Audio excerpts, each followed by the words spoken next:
How do you advise Israel for marketing? Interesting question, because in fact, I have and I do. We helped create this whole notion of brand Israel.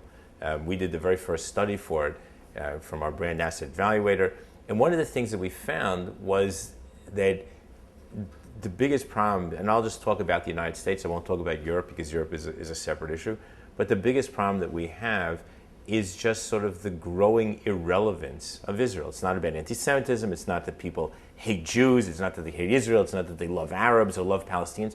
Just, we've sort of become irrelevant to people. So how did this incredibly great story, this incredibly great, relevant, little, vibrant, dynamic country suddenly start becoming irrelevant? I think that that's the key to trying to understand how better to market Israel. So I think the first thing you have to understand is we, being Jews who live in America, or even Jews who live in Israel, part of the electorate, can't really affect policy much more than through voting.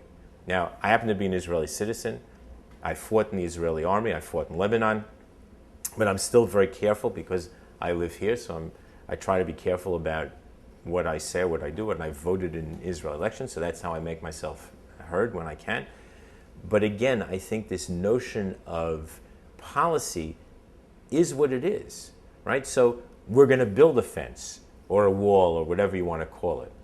We're going to go into Gaza. We're going to do these things, and you and I have very little chance to affect it. We also have very little chance to spin the stories other than what they are. When a bomb falls and kills a bunch of civilians, and it is a mistake, it's a problem. What are you going to do? You can't change that story. So the key is to try to think about all the things that you do that really aren't policy. So what do I mean? So you build a fence, you put up a security wall, right? There's a wall between the United States and Mexico. Nobody seems to give that much attention. There's one between the United States and Canada. Nobody seems to give that much attention. But what's the difference? The difference is when they built the wall between Mexico and the US, they didn't cut houses in half to build the wall. Somebody looked and said, wow, there's a house in my way. I'm going to move it 5 feet to the left or to the right. We didn't do that. We don't look at the things that we do and say, policy, can't touch it. But what are the things that really aren't policy, and how can I not spin them? How can I implement them in this same notion of Or LaGoyim, of being a light unto nations, in the most ethical and moral way? Instead, what we do is we talk about how moral we are. We talk about how ethical we are. We talk about that we're the most moral and ethical army in the world. And I got to tell you, maybe we are, maybe we're not. I was in the army. A lot goes on when you're under pressure and you're getting shot. A lot goes on.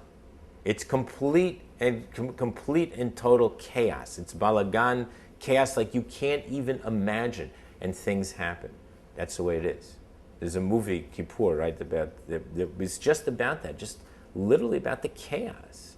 So rather than keep talking about how moral and ethical we are, like, start looking at the things that aren't policy that we can change, that we can look at in a slightly different way.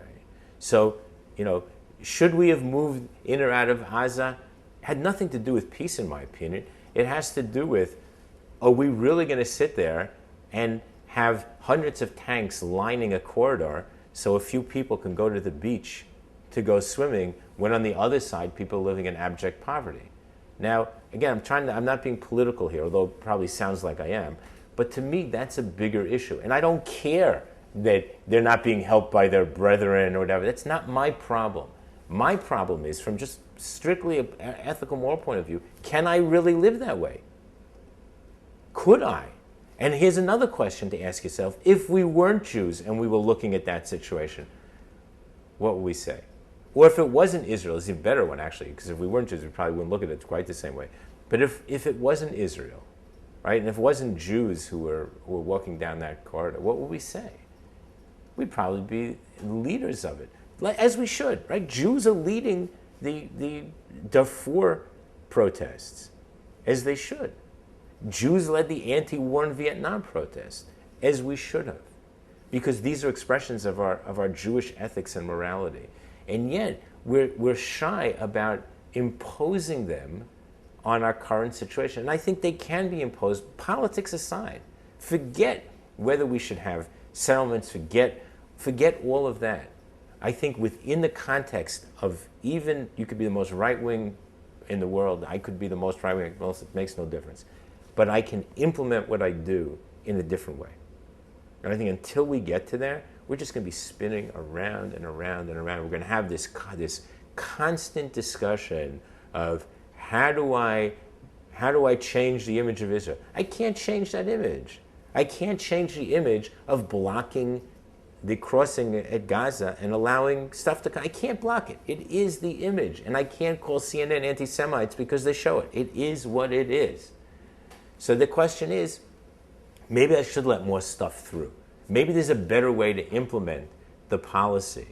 Maybe there's a different thing that I can do. Still keep the blockade going, maybe because that's important. It's policy. I don't want to affect that policy. And again, if I do, I'll vote for it. But I need somehow to implement what I do in a different way.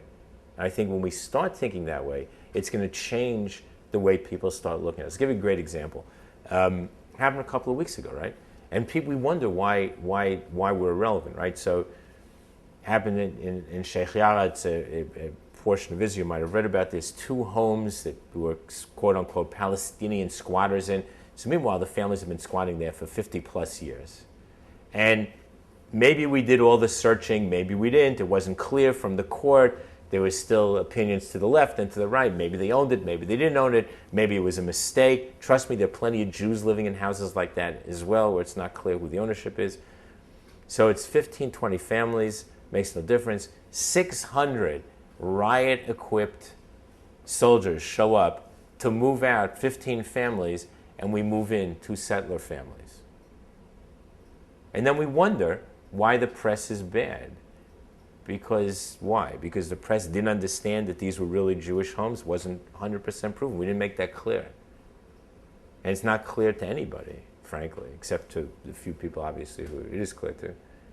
But that's a scene from Mississippi in 1953 in America. So that is a problem.